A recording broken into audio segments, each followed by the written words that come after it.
Riddle me this. What's black and blue and awesome all over? It's Batman. Oh, yeah. Yeah, it's Batman. I was going to say vengeance. Yeah. I was going to say vengeance. Vengeance. It's time for vengeance Yes. on Applesauce and Baloney. I'm Thor. This is Eric. Let's talk Batman. They call him vengeance until like the very end. Yeah. And then it's the Batman. Well, it's hope. It's hope. He's like, I'll be hope. Yeah. Which I saw a funny thing the other day with an animated Batman talking to an animated Superman, and he came in and he's like, hey, like I see you're watching my movie, like stop before the end. And he's like, why should I do that, Bruce? And he's like, well, I don't want anything to be ruined. And then like the scene plays through and he goes, hope? Really? You're hope now. Isn't that my thing? Yeah. Superman's in the wind.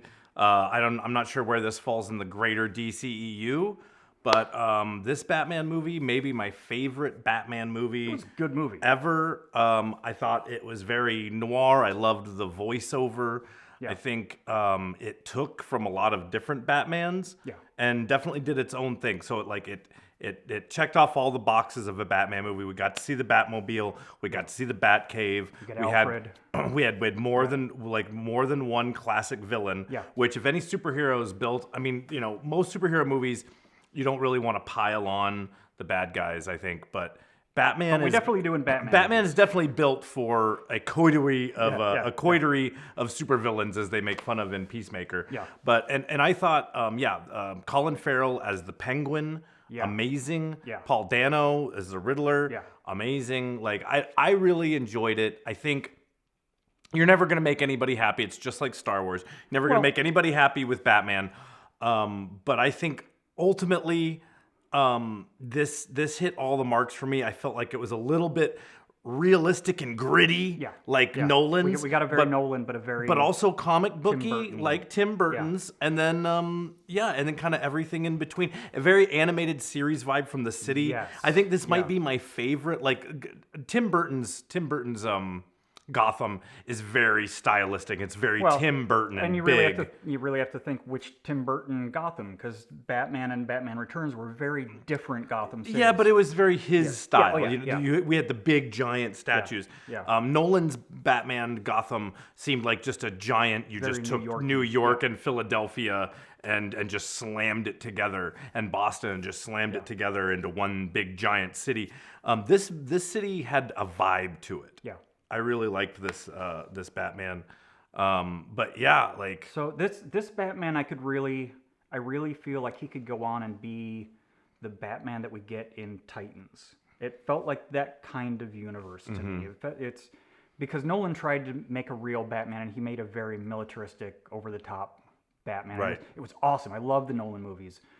This one does seem, I don't know if grounded is more the right word, but he didn't have like Wayne Tech and Morgan Freeman, as Lucius Black, Lucius Fox, who is is set up as sort of providing him, we're talking the Nolan Batman here. We're talking the Nolan Batman here, where it had all the militaristic stuff. Yeah, he had the contacts. Like, I want that contact. But it was very, other than the contacts where it's like, where did he get those? Except that he's a rich boy who has contacts, so maybe some kind of like weird... Contacts for contacts? He has contacts for contacts. He has bat contacts. No, this felt like the Batmobile and a lot of his gadgets felt like a dude who made them in his garage, but just happens to be super rich. Yeah. They glossed over his relationship with Wayne Tech. I think the one line we get is when Alfred says, the investors are coming. Like you're going to lose everything. Yeah. They set that up really well. I think some of the, I think maybe my favorite thing about this Batman, though, to just take a sidestep from the gadgetry, is they really borrowed from some of the greater storylines they've done in the comic books.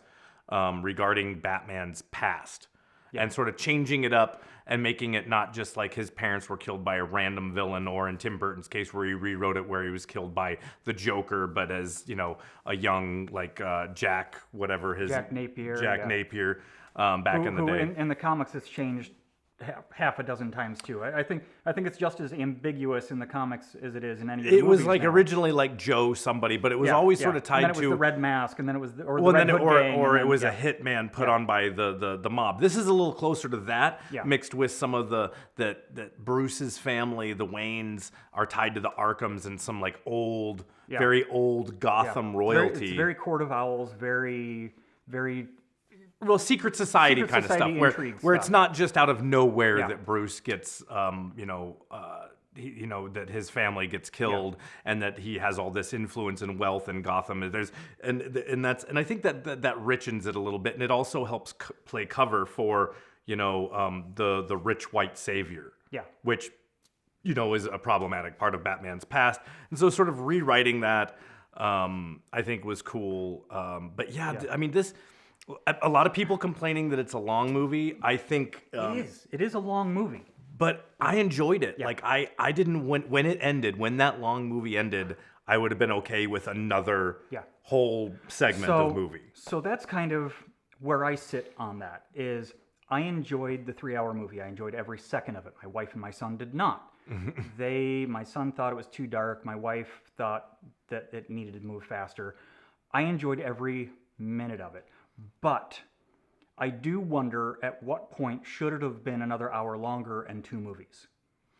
Well, and that's kind of the problem Zach, the Snyderverse had with its movies, like really big galactic scope. This Batman didn't have that, but it was setting up a world. Yeah, it was very much world building because I wanted and needed the Jeffrey Wright, Commissioner Gordon, pre-Commissioner Gordon, working with the Dark Knight detective. Like this, one of my favorite things about the Batman is more than any other. They kind of shoehorn in him solving clues, like Michael Keaton's Batman figures out the Smilex brand thing and he saves that, and then I think in Dark Knight Returns there's a little bit of like a nod to detective work, but it's not really detective work. I mean, this time we really using a computer, and this is actually him using.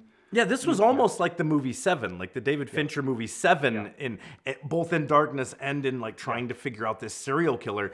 And just what a great moment at the end of the movie. Spoilers, by the way, you should know us by now if you're watching. What a great moment where the Riddler thinks that him and Batman are on the same team. Right. Because, I mean, any great Batman story, and they have, the Tim Burton Batmans, the animated series did this very, very well, is you have to show that there's only a margin of error between the villains and Batman. He's just as crazy as them, and it's always him looking in a funhouse mirror of himself, which is why the Joker's the best villain. It's always him looking at himself. The Riddler really thought that they were working together. He was leading Batman down a series of clues, and that Batman was his cohort, or and really helping him bring these things to justice. Whereas in reality, Batman was trying to bring the Riddler to justice. Well, and even Nolan didn't call out, like this movie called out in the very first movie. It took Nolan 2 movies to get around to somebody's going to figure out who Batman is. Well, the Riddler is the perfect supervillain to figure out who Batman. He did. He didn't. He did. He calls him Bruce Wayne. He says Bruce Wayne, and this is a sticking part. Okay. I thought in the movie he says Bruce Wayne and he calls out, but he keeps saying Bruce Wayne and he leads into he's the one that got away. So I see. So I saw a different. In my viewing of it, it means that, and which is why in that scene Batman goes from like really freaking out and really like I better do something about this, to suddenly there's like more of a calm and he can step back and be in the situation. Now he's Batman again. He doesn't have to worry about. I don't know. It can go either way. Is that what the internet's saying? Because I don't know what the internet's saying on that. Because that's what I took away from it. See, I took away that in that scene, I very much felt like he was letting him know, because they cut to the camera videotaping him. So what I got from that scene was that the Riddler is saying, "I know you're Bruce Wayne." He's the only. He's explaining, and that's what I thought too. But as it kept going, I felt like they took a twist on it and said. I think he just doesn't acknowledge it. I think that because it wasn't overt, I think a lot of people I can see why you thought that, but let me lay out why I think you're wrong. I think that he's in that scene, and we'll have to see what the greater internet thinks. But what I definitely took away from that is he's saying, I know who you are. I really thought you were smarter than this. Yeah. And when he says Bruce Wayne's the one that got away, he's telling him how he knows he's Bruce Wayne. Like, he doesn't have the proof, but he's figured everything else out. Just like he had it figured out even before Batman. Like, and when he says he's the one that got away, it's like, why was he away? Like, the Riddler has it all figured out. He's like, oh, because he was here. Well, he got away because he blew up Alfred instead of Bruce. Right, but then the Riddler says, "Why did you?" Yeah. See, I don't know. It can go either way. Realistically, it's a great scene. I'm sure we're going to get a chance to get a second sequel. I'm sure this movie is going to get a sequel. But I think especially cutting in on the camera. I mean, really we're going to have to check with You're really, really stuck. Well, because I think like I'm either insane or because like. I've seen other people say I've seen this argument has kind of come up, and I think this is the sticking point because it wasn't overt. But no, I think, and I agree with you. I agree with you all the way up to the point where I was sitting in the theater. I'm like, oh shit, they're doing the scene where the Riddler figures it out. I think he does. And then he says the thing about getting away, and you see Batman's demeanor change, and it's like, okay, so he doesn't know, or maybe he's just making Bruce think that he doesn't know, or however it plays out. But that's how it played to me. I'm sure we may or may not ever get a solution on that. I think he's walking him through why he believes that Batman just doesn't react. He doesn't go, "You're right." You know, he does say, like, what are you going to do about it? And I think that's. If they can get past that conceit, I think that's why I want it to be like this. If they move past that conceit in the very first movie and you set up that Batman is not safe behind this Bruce Wayne facade, because that is kind of the problem, and I think the Michael Keaton's secret is out now, because both Michael Keaton and Tim Conroy, who does the voice of Batman, both of them really got who Batman is, and it's that Batman. It's that. He's not Bruce Wayne. Right. Yeah, but Bruce Wayne is the mask. Yeah. And this movie just goes right into it. And that's why I think that nothing that they played on that theme so many times. I think it's the Riddler literally unmasking him in a way only they understand. Maybe even anybody watching the tape wouldn't get it. It'd be a really cool way going forward to go into the world where, because this movie very much was a Batman movie. It was about Batman. It wasn't about Bruce Wayne. It was about Batman, who just happens to be a guy named Bruce Wayne, and I think that'd be a really cool thing going forward if they lean into that and saying, everybody knows Bruce Wayne's Batman. Everybody knows he's Batman, because I'm sorry, your chin tells everybody who you are. Right. Right. I'm excited for a Batman. It'd be cool to get a Batman movie where he's like, I have to be Batman. Right. There's no security outside of being Batman. Right. Yes, I'm a millionaire, but I'm Batman, and that's my persona. That's why I think that the Riddler knows he's Batman in that scene, because this movie breaks so many of the rules. Here's the other movie rule it breaks with Batman is the other thing that Tim Burton and other Batman directors and creators have always said is Batman really loses something where he gets away with it in the comic books and even the animated series. In the live action films, they very much strayed away from and had to deal carefully with Batman being on the bat phone. Yeah. And on the like once you give Batman the bat signal, once he's working with the cops, you can't effectively do a Batman movie. And I felt like this movie broke that rule too. Yeah. Because it's more of an alert. It's like, hey people. This was almost the way he was working with Gordon, even though there was some tension, like he was gonna fight off all the cops and he ended up having to run from the cops.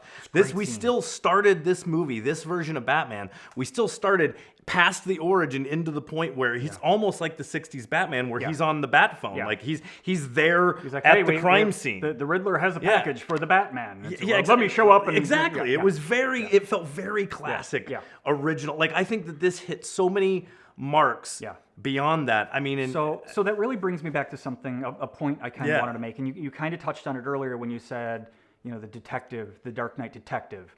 And really, there is a Batman for everybody.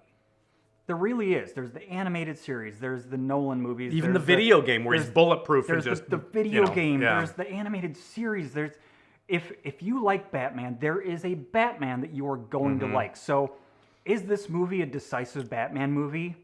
maybe it is because there's a lot of people that really aren't getting it. Riddle me this: can any Batman movie be a decisive Batman? And that's movie, just it. He's been done more than he's been done more times than any other comic book character on film. And that's the point that I'm really getting to is that no matter where you go with it, in today's internet society, fans are going to be what fans are, and they're either going to love it or hate it. Yep. But my point is that like, if you don't like this Batman and you like Nolan's Batman better, okay, awesome. Okay. I love Nolan's Batman. Go watch Nolan's Batman. I know very, very passionate Batman fans who love the animated series, the Michael Keaton Batman, but hate the Nolan Batman. Hate it with a passion. I ran across something yesterday where they were like, oh, this Riddler is such a better actor and a better character than Heath Ledger's Joker. And let me tell you why. And I'm like, let's stop right there. I don't want to compare. Apples and oranges. I don't want to compare. It's not even apples and oranges. Why? And I can't remember his name right now. The guy that played the Riddler compared to Heath Ledger. Why? Because they're 1,000% different. And Heath Ledger is amazing, and this guy did a great job.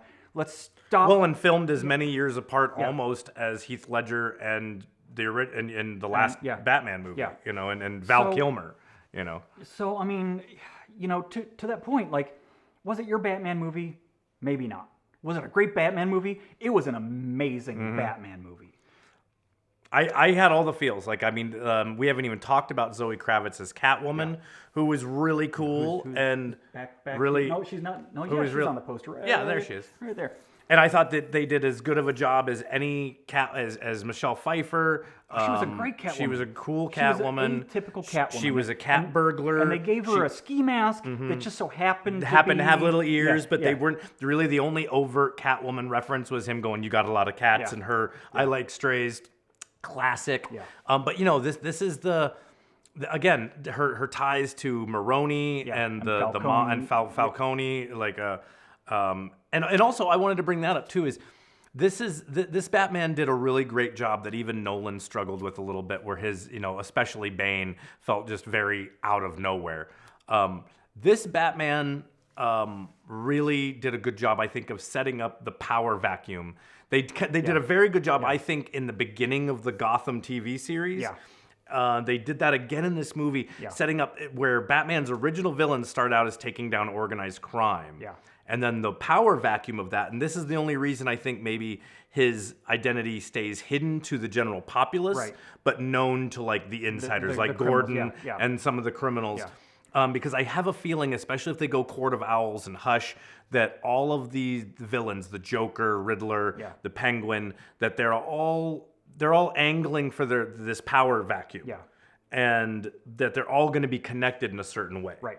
Like the fact that which we get the possibility of the Joker being connected now to the Riddler. We get an amazing Penguin with Colin Farrell, who's just here over your shoulder.